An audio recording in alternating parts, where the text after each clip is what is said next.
मोहिनी के 3 बेटे थे। पति खूब अच्छा कमाता और बड़े घर के ऐश सब था मोहिनी के जीवन में। लेकिन एक चीज जो नहीं थी वो थी सुकून। मेरी बहन और मेरा भाई दोनों गरीब, लेकिन मैं मेरे पास तो नोट की बरसात है। तभी मोहिनी की बहन वीना उसके दरवाजे आ जाती है। अरे मोहिनी, कैसी है? मेरे घर में ना सिलेंडर खत्म हो गया है। तेरे पास तो इतने पैसे हैं, भरवा देना मेरा सिलेंडर। पैसे जैसे ही आ जाएंगे मैं दे दूंगी। तभी मोहिनी का पति राकेश आ जाता है। क्या है वीना, ये अपने घर की परेशानी हम लोगों के घर ना गाया करो। तुम्हारी बहन को तुम लोगों पर तरस आ जाता है और वो पैसे देने लग जाती है। मुझे ये बिल्कुल पसंद नहीं है। ओ जीजा जी, नहीं, मैं तो वो बस अच्छा मैं चलती हूँ। वीना वहाँ से चली जाती है। उसके जाने के बाद अच्छा किया जो आपने सुना दिया। अरे न जाने क्या सोचकर मेरे घर आ जाती है कि जैसे यहाँ तो भंडारा भरा है। अरे कितना तो दे दिया। अच्छा जी, जरा 1000 तो देना। वो बिन्नी दीदी है ना, उनके घर जा रही हूँ। उनका पोता हुआ है तो मुंह दिखाई दे दूंगी। हाँ, उन लोगों के आगे तो शो ऑफ किया करो।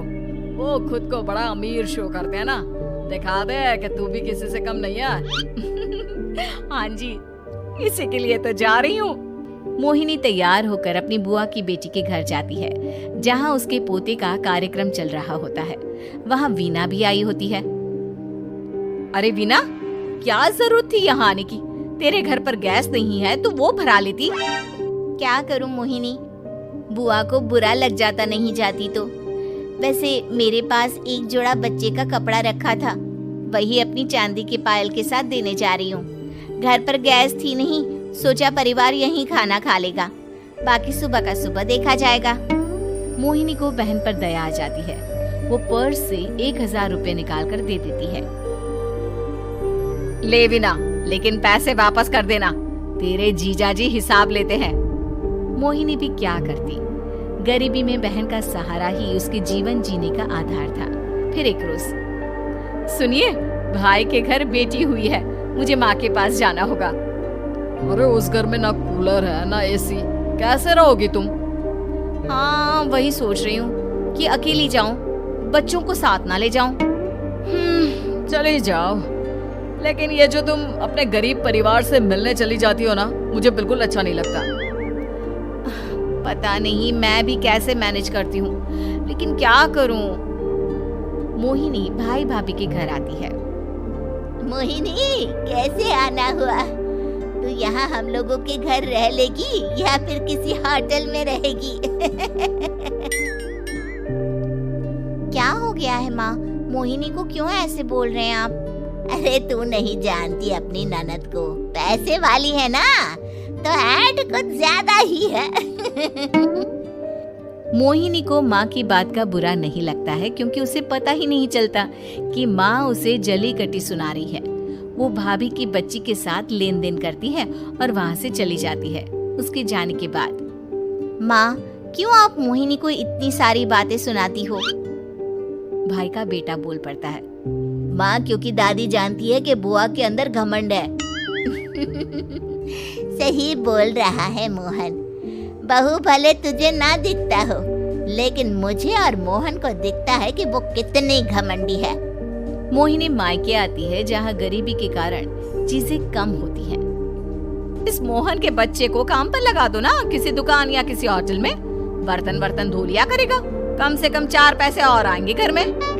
देख मोहिनी, माना तेरे पास पैसा है, लेकिन तेरे भाई के दिन इतने भी बुरे नहीं चल रहे कि वो अपने बच्चे की पढ़ाई रुकवा कर उससे बर्तन धुलवाए। मोहन माँ की ओर देखता है, जैसे आंखों से बोल रहा हो, देख लिया बुआ का हाल। हाँ मोहिनी, बात तो सही है, लेकिन अभी मोहन को पढ़ना है। आखिर तुम भी तो अपने दोनों बेटों को पढ़ा रही हो ना। मेरे बेटों से कैसे कंपेयर कर सकती हैं आप? अरे वो तो कलेक्टर बनेंगे। हाँ, कल को वो मोहन को नौकरी में रख लेंगे, क्यों? मोहिनी कुछ दिन और रहकर चली जाती है। धीरे धीरे दिन बीतता है। मोहन बड़ा होता है और कड़ी मेहनत से सफल भी हो जाता है। मोहिनी, माँ के जाने के बाद तो तुमने भाई भाभी के घर जाना छोड़ ही दिया, क्यों? वो क्या है ना, उन लोगों का घर छोटा है, मेरे बच्चे जाना ही नहीं चाहते। पर तुझे क्यों अचानक मायके की बात याद आ गई? यार मेरा तो मायका है, भाई भाभी है, मेरा तो आना जाना लगा ही रहता है। हाँ, क्योंकि तुझे आदत है ना ऐसे छोटे से घर में और कम पैसे में रहने की। वैसे क्या खबर है आजकल मायके की अपने? अब वो घर छोटा और कम पैसे का नहीं रहा, क्योंकि मोहन तो बहुत बड़ा आदमी बन गया है। फिर क्या? मोहिनी भाभी को फोन करती है। मोहन किसी बड़ी कंपनी का मैनेजर हो गया है क्या भाभी? क्या ये सच है? हाँ मोहिनी दीदी, अब तो हम लोगों के गरीबी के दिन कट गए। आपके भाई ने कोई अच्छे कर्म किए होंगे जो हम लोगों का बेटा इतना अच्छा कमा रहा है। देख लो भाभी, पहले भी आपने कई गलतियां की थी, आप थोड़ा संभल कर चलना। भाभी को मोहिनी की बात समझ में नहीं आती कि वो क्या कहना चाहती है। फिर एक दिन वीना मोहिनी से कहती है, मोहिनी, हमारा भतीजा मोहन अच्छा कमा रहा है, क्यों ना मैं अपने बेटे की नौकरी के लिए उससे बात करूं? अरे बुआ का बेटा है, ये सोचकर मदद तो करेगा ना? हाँ हाँ, क्यों नहीं करेगा, उसके बुरे दिन में तो हम भी खड़े थे। मोहन को वीना फोन करती है और अपने बेटे की मदद करने की बात करती है। हाँ हाँ बुआ, क्यों नहीं, आप सिद्धार्थ को भेज दें, मैं अपनी ही कंपनी में उसकी नौकरी करवा देता हूँ। दिन बीतते हैं, अब वीना के हालात भी अच्छे हो जाते हैं। क्या बात है वीना, तूने भी कार ले ली, वो भी इतनी अच्छी? हाँ मोहिनी, अपने भतीजे के कारण तो हम लोगों के दिन अच्छे हो गए। उसने सिद्धार्थ की नौकरी लगवा दी है, वो भी शानदार। ठीक है, लेकिन पैसे ख्याल से खर्च करना। वो क्या है ना, पैसे आने आसान है लेकिन संभालने मुश्किल। मोहिनी घर पर अपने पति से बात करती है। देखो ना, सबके पास पैसे हैं, एक वक्त था जब मैं ही अमीर हुआ करती थी। लगता है कि ज्यादा दिन नहीं रह पाओगी, मेरी नौकरी को कुछ साल ही बचे हैं और तुम्हारे दोनों लड़के निकम्मे हैं। उन लोगों को बोलो ना कि नौकरी करे।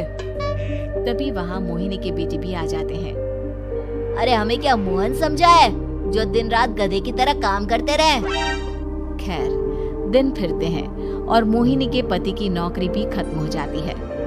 मोहिनी क्या करे, थोड़े से पैसे में गुजारा नहीं हो रहा है, तो क्या करे, मेरी समझ में कुछ नहीं आ रहा। मोहन को बोलो ना कि वो इन दोनों के लिए नौकरी देखे, जैसे सिद्धार्थ के लिए नौकरी देखी है।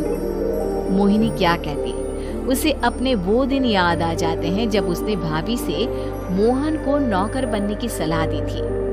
क्या हो गया, क्या सोच रही हो मोहिनी? यही कि वक्त कभी भी किसी का भी पलट सकता है, ऊपर वाले से डर कर रहना चाहिए।